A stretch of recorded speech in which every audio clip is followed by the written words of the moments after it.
So, kanina sinabi mo na mga involved na senador. Ibig sabihin, kasi the line of questioning kanina is that you were receiving a certain amount from Sally Santos. Tama po ba? Yes, Your Honor. At binibigay niya ito sa iyo sa inyong opisina. Tama po ba? Yes, Your Honor. In fact, there's one incident that was mentioned by Sally Santos in the Senate na 245 million yung isang natatandaan niya na ibigay niya sa iyo. Tama po ba? Yes, Your Honor. Itong 245, just a portion of that, because according to you, from 2022 up to 2025, your estimate is that it's over $1 billion na yung natanggap mo. Tama po ba? Yes, Your Honor, approximately. Okay, sige. So binibigay mo to kay Engineer Alcantara, tama po?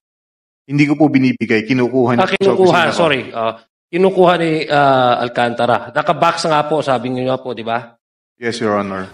Okay, may we know sino yung mga sinasabi mong mga kumukuha or may commitment sa mga senador?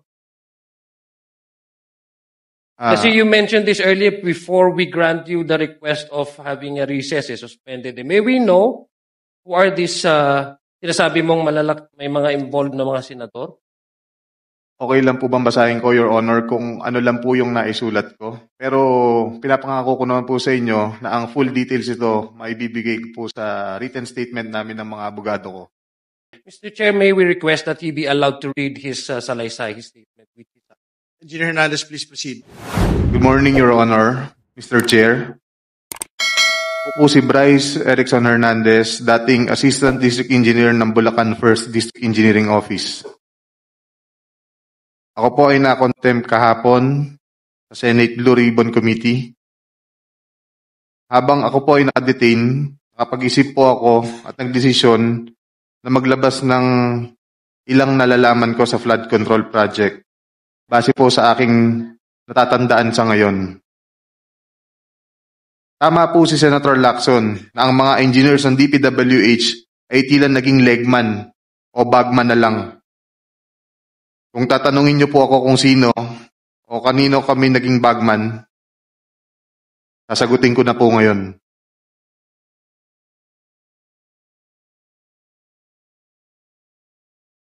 Sabi ni Senator Marcoleta kahapon, ligtas ka na. Hindi po ito totoo.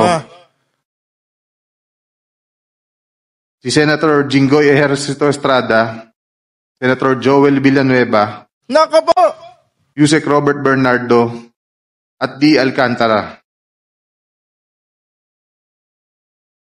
Si Senator Jinggoy po ay nagbaba ng 355 million ngayong 2025. Nako! Patay tayo dyan. Sa mga ilang projects sa Bulacan. Nako po!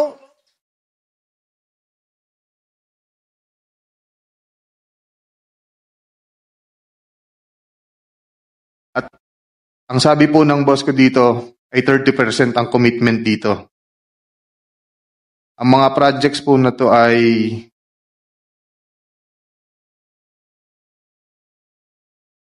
construction of flood mitigating structure with pumping station and floodgate phase 3 sa Hagonoy, Bulacan. Flood control mitigating structure with pumping station and floodgate sa Malolos, Bulacan. Hindi ko na po babasahin lahat to. Isasama ko po to sa aking written statement. No, mahalaga pong basahin yung buong listahan ng mga proyekto. These are the line items that everyone has been talking about, so I think the nation deserves to know which particular line items that are in the GAA that are being implemented for this particular personality. Kaya takot si Jinggoy kahapon na mag-testify si Diskaya dahil baka mabanggit sila mga kapatid. Yes, Putol niya kahapon sa hearing. Portion of his salaysay. Yes, he will. I think he will be required to read the entire, but we need the specific line item in the General Appropriations Act to be able to tie these particular projects to political personalities, not just DPWH engineers, not just contractors. Please proceed. Mr. Chair, may I also ask that the amounts also be read? Yes, I think if it's important that the public will also know the yes, amount. if it is available, Engineer Hernandez, please mention the amount as well. Mr. Chair, saglit na interjection lang. After the statement of Sir Bryce, may we have the copy of his statement para po makapagtanong din yung mga members based on his ongoing statement. Chair. If that is practicable, Deputy Speaker, we will ask him to do it, but it is a handwritten statement. So I think we have to listen to his entire Salay ciphers. Please proceed with the line items, please. Let me repeat it, Your Honor. First, construction of flood mitigating structure with pumping station and floodgate, Phase 3, Barangay Mercado, Hagonoy, Bulacan, with an allocation of 60 million pesos. Number 2, construction of flood mitigating structure with pumping station and floodgate at Mambog Creek, Phase 3, Malolo City, Bulacan, with an amount of 45 million pesos. Construction of flood mitigating structure with pumping station and floodgate, Phase 3, Barangay Iba, Hagonoy, Bulacan, amounting to 60 million pesos. Construction of flood mitigating structure with pumping station at Calero Creek, Phase 3, Malolo City, Bulacan, with an amount of 50 million pesos. Construction of flood control structure including pumping station and floodgate, Phase 3, Barangay Mayto, Kalumpit, Bulacan, with an amount of 60 million pesos.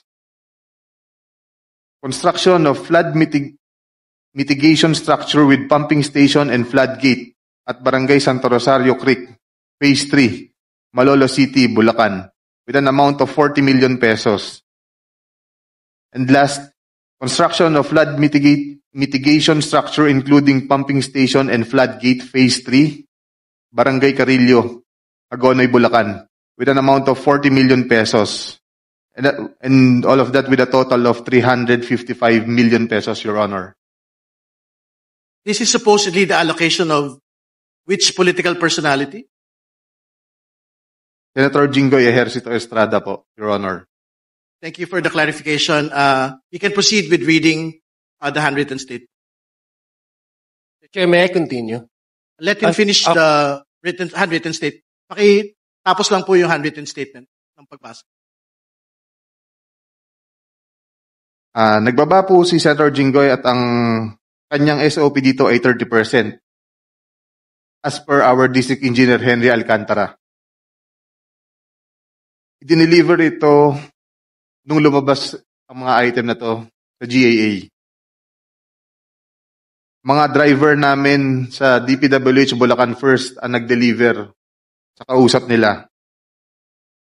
Si Christian Santiago at saka si Andre Balatbat.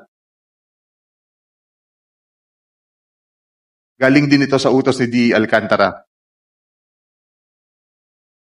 Noong 2023 naman, ay naglabas ng 600 million si Senator Joel Villanueva at ang SOP nito ay 30% din. If I'm not mistaken, sorry.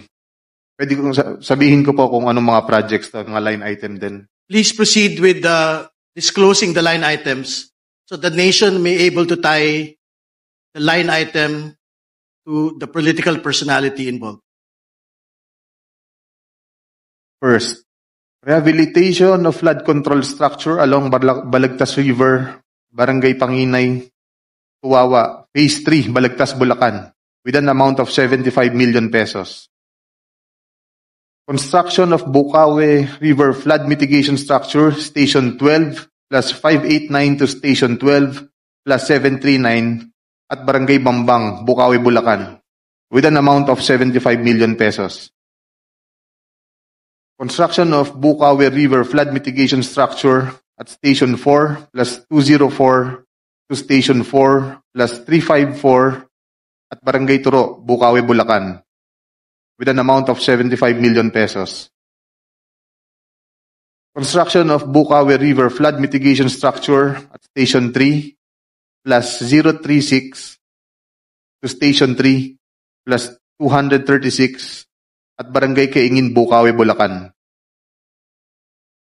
Construction of this also has an amount of 75 million pesos.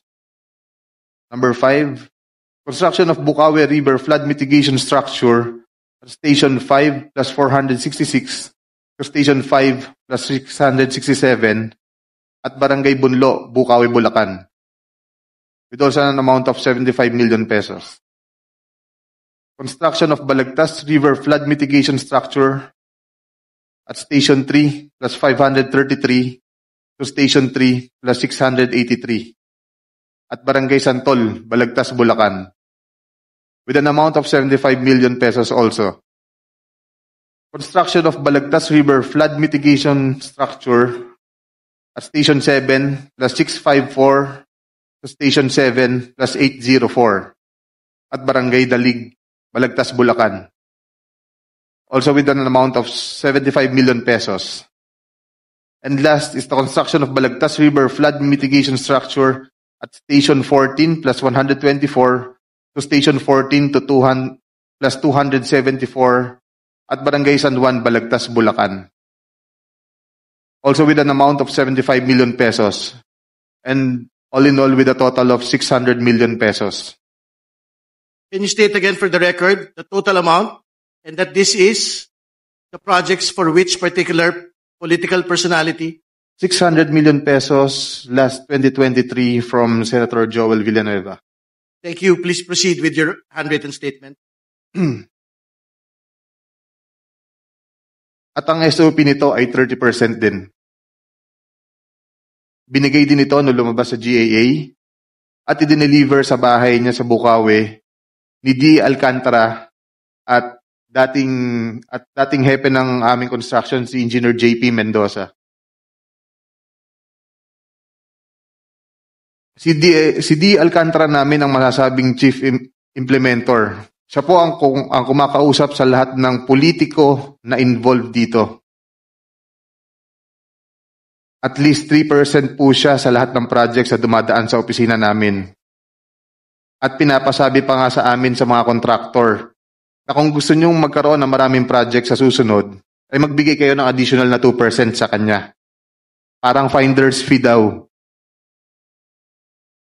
Si D.E. Henry Alcantara po ang usually nagde-deliver sa mga politiko at kay Yusek Robert Bernardo po. Pasensya na po, ito pa lang po ang aking mga masasabi sa ngayon. Mabigyan lang po ako ng sapat na oras pagkakataon na makausap ang aking mga abogado. Handa na po akong maglabas ng lahat ng nalalaman ko pa. Maraming salamat po.